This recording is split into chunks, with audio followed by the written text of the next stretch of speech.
Minhas senhoras e meus senhores, há quem se alarme com o número assustador de mensagens escritas que os adolescentes enviam todos os dias.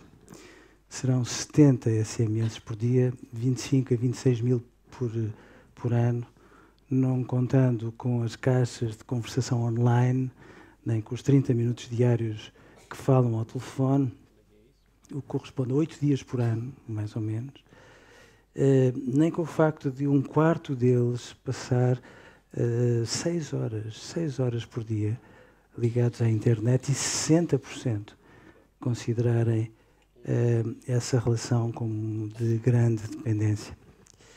Sobretudo por causa das mensagens, há quem advirta, um pouco na continuidade do pressuposto biológico de que é a função que cria o órgão, que o polegar da nossa espécie poderá ser no futuro provavelmente muito diferente do nosso. Um pouco como terá acontecido com o polegar do panda, aliás.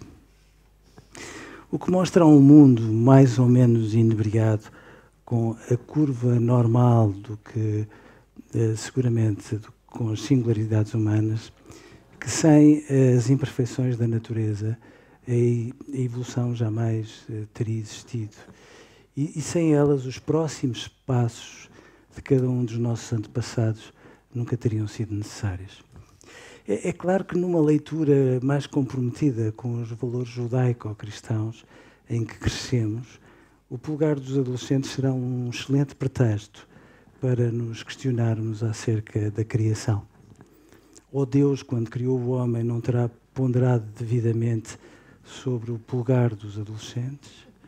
Ou ter-se-á distraído, jogando dados com o universo, e numa fração de luz verdadeiramente fulgurante, não estimou o quanto os smartphones acabariam por trazer uma mudança radical à vida deles, a ponto de, a determinado momento, existir quem questionasse até a própria criação. Ou ainda, é uma perspectiva mais tentadora, eu reconheço, simplesmente Deus, temendo alguma megalomania em que as pessoas que são simultaneamente amadas e poupadas a sofrimentos com tanto de exorbitante como de desmedidos pudessem cair, colocou sobre os ombros dos adolescentes a tarefa de protegerem os pais de qualquer omnipotência que corressem o risco de ter. Sempre que lhes põem novos problemas, é claro, e os desafiam para não desistirem de crescer. Às vezes eu tenho a impressão que vimos um mundo como se depois de nós o próximo passo acabasse por ser sempre pior. Como se o mundo e nós com ele evoluísse para pior. Mais ou menos assim, portanto. E eu gostava que isso se devesse unicamente ao facto de estarmos juntos num planeta que viaja pelo espaço a 250 km por segundo, por exemplo, e que essa tentação vertiginosa não fosse mais do que uma vertigem passageira, só isso. Mas não é, repete-se desde sempre. Às vezes esquecemos-nos que os dilemas sobre o próximo passo da humanidade só são possíveis porque o futuro é o patrocinador oficial das imperfeições humanas desde há 2,5 milhões de anos, mais ou menos. Mas sendo assim, o futuro dos adolescentes será motivo para que nos questionemos com alarme acerca dos seus próximos passos? Muito provavelmente não. O que é que será mais inquietante no modo como os adolescentes vivem o próximo passo? A forma como parecem não acreditar perdidamente no futuro. O modo como parecem não ver como uma clareira onde os seus sonhos ganham vida e forma e tração até. E como o imaginam, no essencial, como o paraíso fiscal para tudo o que é fácil. E parecem imaginar-se a ser, sobretudo no futuro, muito grandes, famosos e financeiramente poderosos. Porquê? Pergunta-se. Porque sonham por si e pelos seus pais ao mesmo tempo. Como se não se dessem todas as oportunidades de se imaginarem a caminho do futuro, um passo atrás do outro.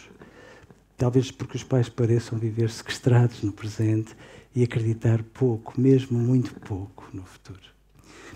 Aliás, eu acho que há patrimónios imateriais da humanidade que nós não assumimos, como aquilo que garante aos adolescentes o próximo passo do seu crescimento. Como o erro, o engano e o falhanço, que de cada vez que os aproveitamos nos tornam sábios, como a dor, que aduba o nosso crescimento, como a vergonha, sem a qual não lutamos pelo orgulho, como a esperança de que precisamos intensamente para acreditar, e a paixão, que é aquilo que nos permite escutar os outros em nós e aquilo que sentimos, tudo ao mesmo tempo, sem a qual nunca se olha o medo nos olhos. O que é que será mais inquietante no modo como os adolescentes vivem o próximo passo?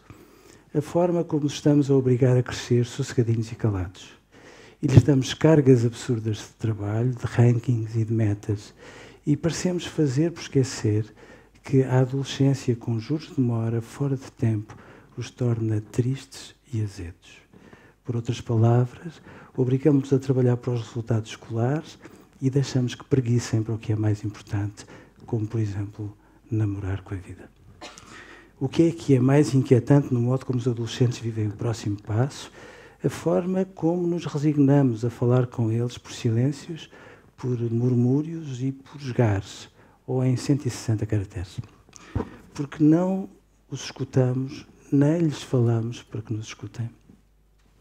Como se o português e a forma como ele se usa e se aprofunda não fosse o que há de mais essencial para pensar e aquilo que é mais importante para ligar corpo e pensamento.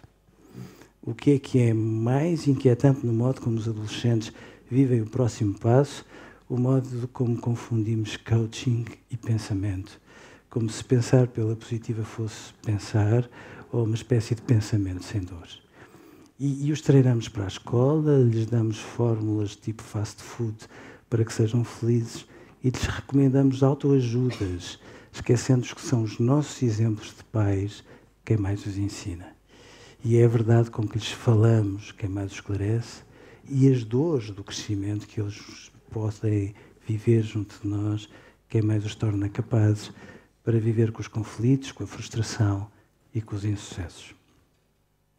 O que é que será mais inquietante no modo como os adolescentes vivem o próximo passo? A forma como os baralhamos, confundindo sexualidade e amor, assumindo quase tacitamente que foi a ânsia de nos despirmos mais depressa por fora do que por dentro e de vivermos a sexualidade antes de nos procurarmos no amor, que talvez tenha feito com que o amor pelos nossos filhos represente, para muitos, a vitória de consolação de quem se sente mal amado. Há quem se alarme com o número assustador de mensagens escritas que os adolescentes enviam todos os dias e que por isso reclame que o pulgar da nossa espécie possa ser no futuro provavelmente muito diferente. Mas quem é que toca, arrasta ou clica no telemóvel 2.617 vezes por dia? São os números dos estudos mais fidedignos, são os pais e os adolescentes. Quem tem, por isso, uma atenção parcial contínua, parcial, mesmo quando o telefone está desligado, serão os pais ou os adolescentes. E quem tem, por isso mesmo, uma atitude que limita de forma voluntária a sua inteligência, os pais, as escolas, que estão a liberalizar de uma forma estranha o digital, e os adolescentes. E quem, por isso mesmo, deixa que a democracia representativa se vá deixando substituir vezes demais pelo populismo, pela manipulação, pela vulnerabilidade e pelos efeitos perversos das redes sociais, e quem parece deixar passivamente que a humanidade se desencontre da natureza humana. Minhas senhoras e meus senhores, é a altura de despertarmos os pais para o próximo passo que o futuro lhes deve merecer hoje mesmo, a esta hora. De forma a que não olhem invejosamente para tudo aquilo que de saudável da adolescência têm e para que não projetem nos adolescentes os perigos de uma adolescência que eles próprios pais não viveram. Esse será o primeiro desafio dos pais em relação ao próximo passo dos adolescentes em direção ao futuro. O segundo passo passará por se reconciliarem com o crescimento de que se desencontraram crescendo com os adolescentes. O terceiro terá incontornavelmente a ver com o modo como precisarão de intervir e de limitar a relação dos adolescentes e deles próprios, pais, com a adição de novas tecnologias, em nome da inteligência, da liberdade, do pensamento e da autodeterminação diante de qualquer escolha. O quarto, finalmente, servirá para lhes lembrar incansavelmente que o futuro aceita pessoas imperfeitas e que sem isso não há quem cresça, se transforme e se recrie um passo atrás do outro. Obrigado pela